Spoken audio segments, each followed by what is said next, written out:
Olá pessoal, eu tô voltando depois de um bom tempo sem gravar, porque, bom, com a pandemia as coisas ficaram um pouco bagunçadas mas enfim, agora eu vou tentar me organizar para voltar a gravar os vídeos, certo? Um tema que é fundamental na obra de Kardec e eu acho que é de interesse de todas as pessoas é o tema da existência e da sobrevivência da alma, certo? Então, esse é um tema que alguns filósofos trataram, é um tema, como todos sabem, que é tradicionalmente tratado pela religião. A maioria das religiões creem na existência e na sobrevivência da alma, ou, se não exatamente essa ideia de alma, algum princípio inteligente que seja fora da matéria. Então, mas como Kardec trata essa questão? É isso que eu queria discutir um pouco, é o que eu venho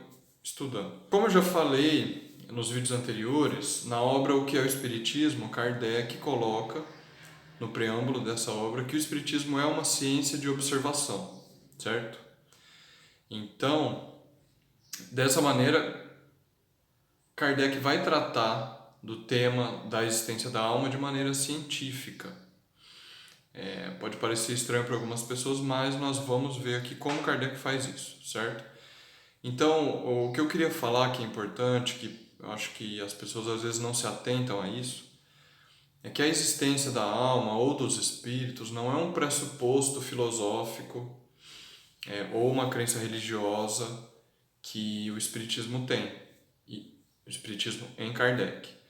Kardec só admitiu a existência da alma, a existência da intervenção do espírito no mundo material após uma longa e cuidadosa observação dos fatos. Ele se convenceu pela observação dos fatos. Por isso ele coloca que o Espiritismo é uma ciência de observação.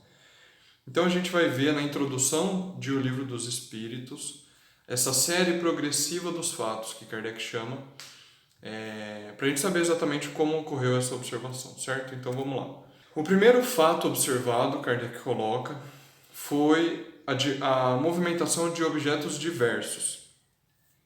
Então, esses fenômenos novos que aconteceram na América, Kardec chama, nos Estados Unidos, e depois se repetiram na Europa e em todo o mundo, começaram a acontecer esses fenômenos de movimentação de objetos diversos sem nenhuma causa ostensiva conhecida. Então, objetos se moviam e não se sabia qual era a causa disso. Fenômenos que ficaram conhecidos vulgarmente, Kardec chama, como mesas girantes ou dança das mesas, certo?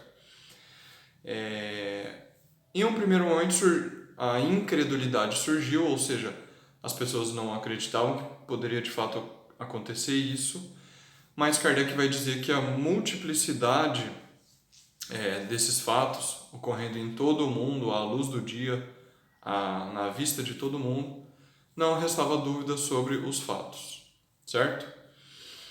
Mas, primeiramente, a explicação poderia ser puramente física. Movimento de objetos, a explicação poderia ser puramente física. Kardec vai dizer: não conhecemos todos os agentes ocultos da natureza, nem todas as propriedades dos que conhecemos. A eletricidade, por exemplo. Então, se um objeto se move e não se sabe a causa, não se consegue observar a causa dele, pode-se pensar que algum fluido, Kardec chamava de fluido na época, algum fluido já conhecido poderia estar agindo sobre esses objetos para movê-los, já que a humanidade, a ciência não conhece todos os segredos e a natureza ela revela forças novas sempre para os cientistas observando a natureza. E ainda assim, mesmo das causas já conhecidas, como a eletricidade, poderia muito bem a ciência ainda não conhecer todas as propriedades da própria eletricidade. Então, essa poderia ser uma explicação, pelo simples movimento de objetos, certo? O segundo fato observado foi o movimento circular.